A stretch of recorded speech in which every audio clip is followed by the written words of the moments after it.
여러분, 저는 거제에 와 있어요. 이 뒤에 보이는 것이 예전에, 지금은 영업을 하지 않는 곳인데 과거에는 조선소가 있었던 자리입니다. 뒤가 바다고 저쪽은 통영입니다. 저는 앞으로 한 열흘 정도씩 전국 지역에서 지내면서 시민들과 청년들 말씀을 경청해 보려고 합니다. 저는 많이 들어야 좋은 정치 할 수 있다고 생각해요. 여야 모두 정치인들만의 정치, 정치공학이 민심에 우선하는 정치가 계속되고 있고, 그것에 대해서 여러분들께서 많이 실망하시고 계신데요.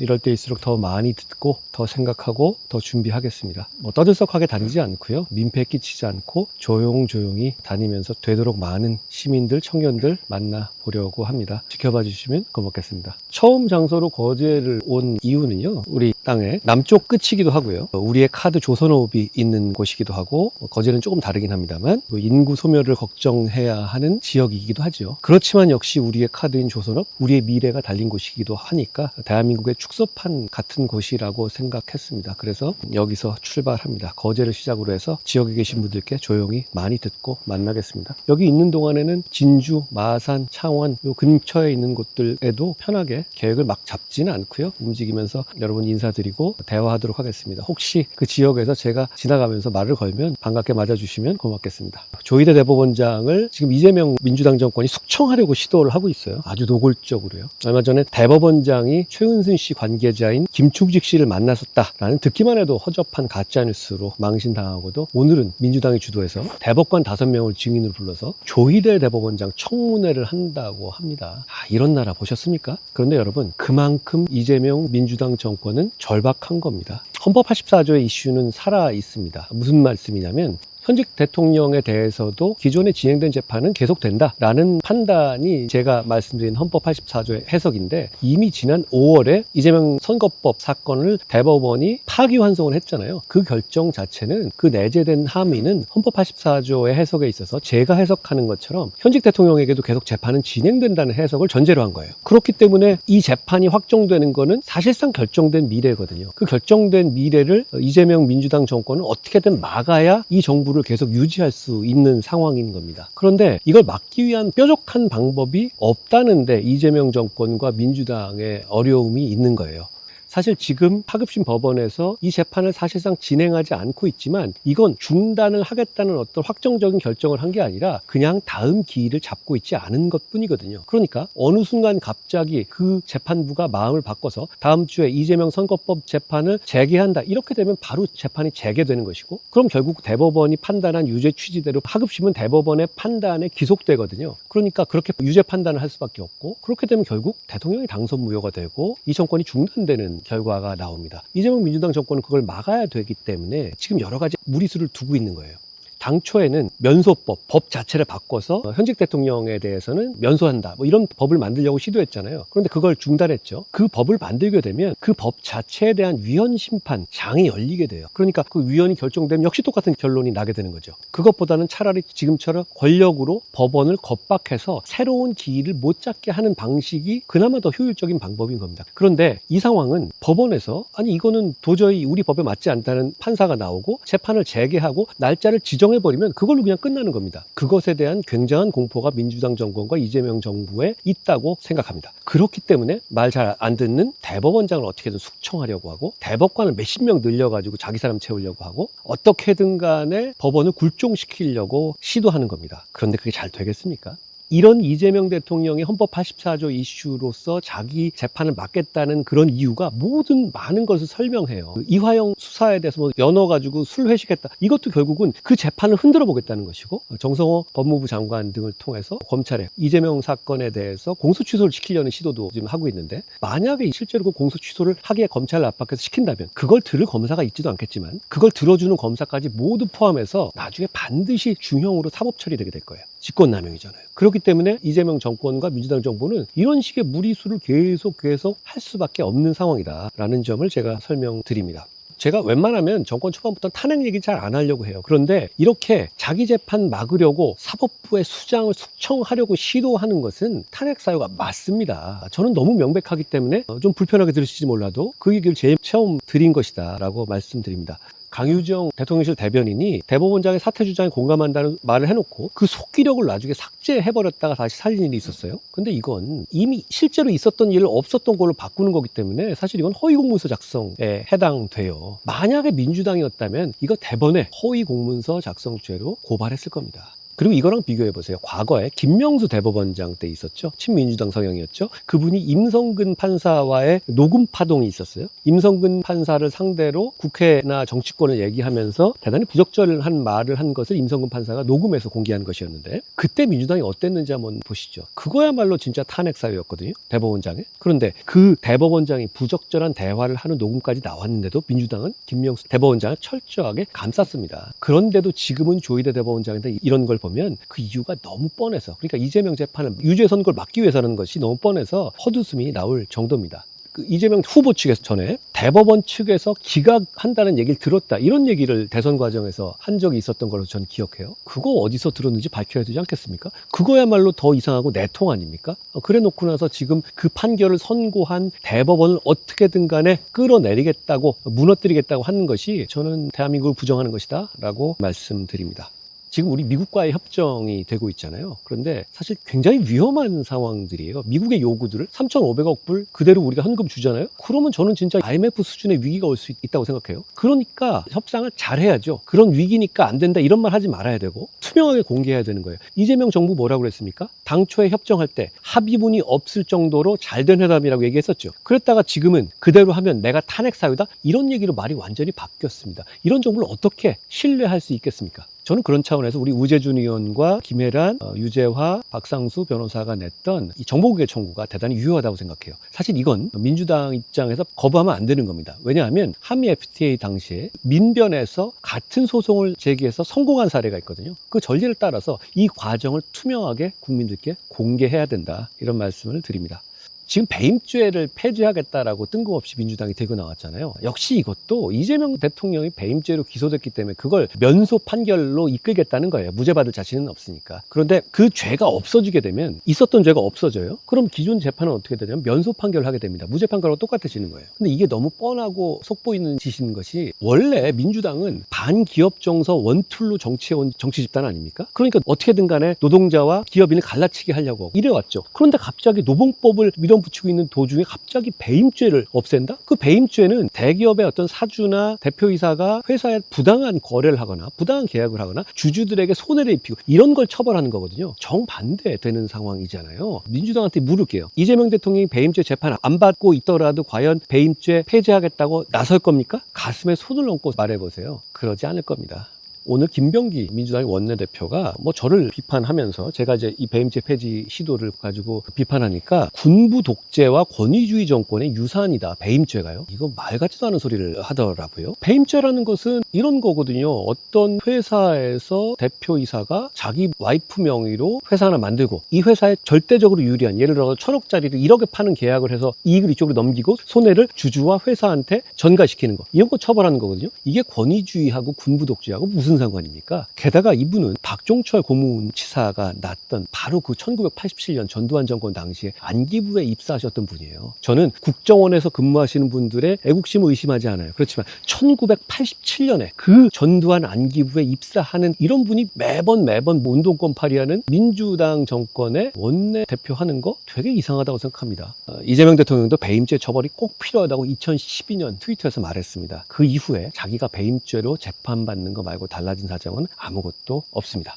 배임죄가 많이 넓어지면 안 된다, 경영 판단을 존중해야 된다는 얘기를 하는데요. 경영 판단 원칙이라는 게 있어요. 미국 판례법에서 나온 건데 Business Judgment Rule, BJR이라고 하는데요. 경영 판단에 인정되는 경우는 지금 우리 판례로서도 배임죄가 되질 않습니다. 모든 경영 판단, 그러니까 아까 말하는 해먹는 경영 판단까지도 다 면책해 준다는 취지가 아니라 몇 가지 요건이 있어요. 투명한 공개된 절차를 거쳐야 되고, 그게 선의여야 되고, 또 하나는 서로 간에 이해 충돌이 없어야 한다, 이런 요건을 충족하는 경우에는 면책한다, 이런 거거든요. BJR, 이게 좀 이 법하는 사람들한테 우스갯소리로 배째라 이렇게 얘기해요. 그러니까 경영 판단이면 다 되는 거다 이렇게 하면서 배째라, BJR 이렇게 얘기하는데, 실제로 보면은 배째라가 아니에요. 그 명확한 요건, 이걸 다 거친 경우에는 면책된다? 합리적인 거죠. 배째라 룰이 아닙니다.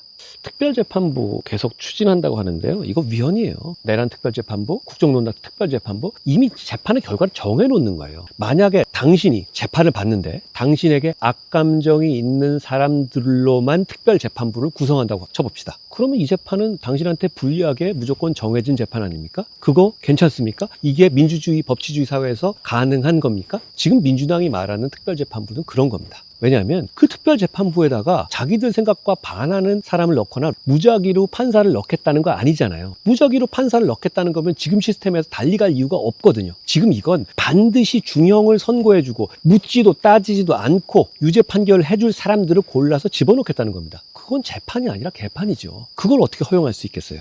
만약에 진짜로 그걸 하려면 이재명 비리 특별재판부를 만들고 그 재판부에다가 우리 당의 주진우, 유상범, 정점식 세 분을 재판부로 넣는 것을 동의하십시오. 이런 거거든요. 이게 말이 안 된다는 걸 이해하시겠죠. 그런데 저 사람들이 하겠다는 건 바로 이겁니다. 그걸 하고 싶다면 이것도 해야 됩니다. 왜 위헌인지 이해가 가시죠? 그러니까 재판이라는 거는 아무리 모든 사람이 다 돌을 던지고 싶어도 판사의 양심에 따라서 무죄가 날 수도 있어야 재판이거든요. 그게 다수결과 다른 거예요, 재판은. 왜냐하면 그 사람의 마지막의 권리를 보호할 수 있는 거니까. 그게 민주주의고 그게 법치주의입니다. 그런데 지금 이 사람들은 그걸 없애겠다는 거예요. 그러려면 결과를 정해놓고 민주당 최고위원회에서 재판하면 되는 거잖아요. 그런데 이걸 특별재판부란 이름으로 이거 위원회는 그냥 위원회 주관하는 사람 뜻대로 구성할 수 있어요. 권력이 그렇습니다. 그걸 하겠다는 겁니다. 청담동 술자리 사건 제가 8천만 원 배상 받았잖아요. 근데 최근에 비슷하게 이제 이게 계속 회자되는 이유가 이 조희대 대법원장의 무슨 김충식 등과의 회합, 서영교, 부승찬 이런 분들이 역시 그런 비슷한 인터넷 극단적 매체랑 같이 퍼뜨렸다가 지금 궁지에 빠져 있는 오도 가도 못하고 망신당하고 있는 이거랑 비슷하기 때문인데요. 국회의원이 이런 얘기를 하는 이유는 면책특권이 있기 때문이에요. 근데 면책특권은 민사상, 형사상 책임을 면해주는 거거든요. 그런데 이게 되게 범위가 넓습니다. 그런데 왜 청담동 술자리 사건에서는 제가 김의겸 당시 민주당 의원을 상대로 승소했을까요? 그분도 면책특권이 있는데. 제가 그 점을 잠깐 설명드릴게요. 그 사건에서 면책특권이 뚫렸습니다. 아주 이례적인 사건이죠. 어떻게 보면 역대 최초일 것 같아요. 김의겸 의원이 더 탐사라는 그 매체하고 협업을 했다라는 점을 제가 집중적으로 주장했고 그걸 입증했기 때문입니다. 혹시 쇼츠를 만드시는 분들 이거 갖다 붙여주시면 좋을 것 같아요. 예전에 제가 국회 법사위에서 김의겸 의원 상대로 장관일 때요. 추궁을 막 하고 그러다가 김의겸 의원이 엉겁결에 더 탐사와 협업을 한 것은 맞습니다. 이렇게 발언을 해버렸어요. 더 탐사라는 저를 지금 스토킹하는 쪽하고 같이 야합해서 말씀하신 거잖아요. 그렇죠? 혹시 그 스토킹의 배우가 김의겸 의원이십니까? 제가 더 탐사하고 같이 협업을 한 건 맞습니다. 사실 그 얘기 때문에 국회의원의 면책특권이 뚫려버린 거예요. 그러니까 이거는 그 선을 넘었다는 이 한계점을 보여준 거가 되고 협업까지 한 상황에 대해서는 적용되지 않는다. 그러니까 8천만 원을 배상해라. 이런 판결이 나왔던 겁니다. 얼마 전에 살인 예고를 인터넷 게시판에 하는 사람들 있잖아요. 불특정 다수를 어디 가서 누구 죽이겠다. 이런 게 굉장히 많았어요. 거기에 대해서 제가 법무부 장관 때 그 사람을 상대로 개인을 상대로 국가가 손해배상 소송을 제기했어요. 그게 이제 승소 판결이 수천만 원 승소 판결이 나와가지고 최근에 보도가 됐었죠. 그런데 왜 그렇게 제가 소송을 가게 됐냐면 게시판에다가 내가 청량역에서 한 10명 죽이겠어. 이렇게 얘기하면 피해자가 다중이 돼서 특정이 잘 안 돼서 이거 형사적으로 중형으로 처벌하기가 좀 어려워요. 법 규정상. 근데 그러다 보니까 매번 벌금 찍 내고 끝나고 이렇게 되잖아요. 그러면 계속 심심하니까 계속 하죠. 저는 근데 이게 사람들을 너무 불안하게 하는 데다가 국가의 어떤 치안의 역량을 너무 갉아먹는다고 생각했어요. 그래서 저는 뭐 소위 요즘 제가 좋아하는 표현은 아닙니다만 이건 금융치료가 필요하다라고 생각했던 거예요. 그래서 몇 명을 죽이겠다 이렇게 하면은 그 지역을 봉쇄해야 되고 점검해야 되고 수색해야 되고 출동해야 되고 그 출동 비용이 만만치 않아요. 그 비용을 하나하나 이런 걸 계산해서 그걸 이 사람한테 손해배상으로 청구한 거예요. 그런 아이디어를 제가 떠올렸고 당시에 우리 송무심이가 그분하고 같이 이거 꼭 해보자 라고 해서 결국은 그때 민사소송을 제기했었고요. 며칠 전에 이게 승소 판결이 났습니다. 이건 지속적으로 정권과 관계없이 이 방법은 써야 한다라고 생각해요. 이게 왜 효과가 있냐면 우리가 이렇게 손배 청구를 하겠다라는 보도만 난 이후에도 살인 예고글이 확 줄었어요. 돈이 무서운 겁니다. We simply choose to 네, 로버트 레드포드라는 대단한 배우가 돌아가셨잖아요. 출연한 영화들 중에서 진짜 제가 제일 좋아했던 거는 The Way We Were라고 바바라 스트라이샌드하고 나왔던 영화예요. 지금 감각으로 보더라도 로버트 레드포드가 너무너무 멋있습니다. 바바라 스트라이샌드가 미모와 다른 매력이라는 게 뭐가 있구나 이런 걸 저는 그 영화를 보면서 좀 느꼈던 것 같아요. 음악도 너무 좋고요. 바바라 스트라이샌드가 부르는 The Way We Were라고 있잖아요.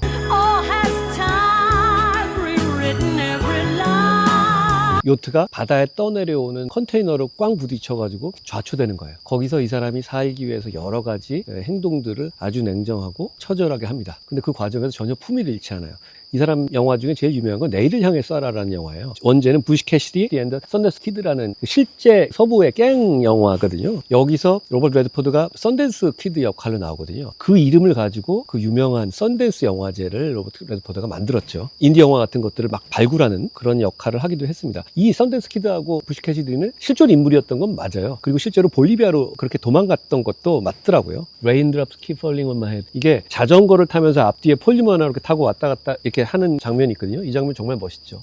이 사람이 감독도 잘했거든요. 흐르는 강물처럼이에요. 처음에 저는 브래드 피트라는 배우를 몰랐는데 처음 딱 보니까 로버트 레드포드가 자기랑 젊을 때 닮은 사람을 구해왔구나 이렇게 느낄 정도로 되게 닮았었어요. 그때는 위대한 개츠비, 레오나르도 디카프리오 나온 최근 영화. 근데 그거보다 레드포드 버전이 전 더 좋았던 것 같아요. 그리고 콘돌이라는 정치 영화 그것도 재미있었고요. 모두가 대통령의 사람들이라고 그게 워터게이트 사건에 대해서 다룬 영화인데요. 이게 그 책을 가지고 만든 건데 더스틴 호프만이라고 같이 나오는데 그 영화도 되게 재밌게 봤어요. 그리고 메릴 스트립이랑 나왔던 아웃 오브 아프리카도 좋았고 업클로스 앤 퍼스널 그리고 빌 브라이스 책으로 만든 어워크 인 우즈라는 영화도 좋았던 것 같습니다. 그리고 얼마 전에 신혼부부께서 저한테 편지를 하나 보내주신 게 소개드리고 싶어요. 마포에 거주하는 30대 부부입니다. 공기업 현장직으로 재직 중이시고 사모님은 초등교사로 재직 중이신데요. 악성 민원에 대해서 이게 너무 힘드시다는 거예요. 저의 경우 민원인에게 칼로 찔러 죽인다는 협박을 듣기도 했고 와이프의 경우 학부모가 외제차 키를 와이프에게 집어던지면서 내가 누구인 줄 아느냐며 비참한 경험을 하기도 했다라고 말씀하십니다. 이런 소수의 소위 진상 민원인들의 진짜 문제는 그들의 행동이 저희 같은 공공기관 종사자뿐만 아니라 다수의 선량한 국민들에게까지 피해를 입힌다는 점입니다. 강력한 악성 민원을 경험하게 되면 저희도 사람인지라 그 트라우마에 갇혀서 점차 방어적인 행정을 하게 됩니다. 적극적으로 나서서 해결해 줄 수 있는 일도 혹시나 또 문제가 생기지 않을까 하는 생각에 몸을 사리게 되는 거죠. 이런 피해는 고스란히 다른 국민에게 돌아간다. 이런 말씀을 해주셨어요. 사람들에게 바뀌기만 기다릴 게 아니라 이 문제에 대해서 입법 차원, 국가적 차원에서 반드시 해법을 마련해야 되는 것 아닌가라는 말씀을 주셨거든요. 저도 이 생각을 오래전부터 했습니다. 이 얘기를 제가 소개드릴 이유가 저도 되게 공감하거든요.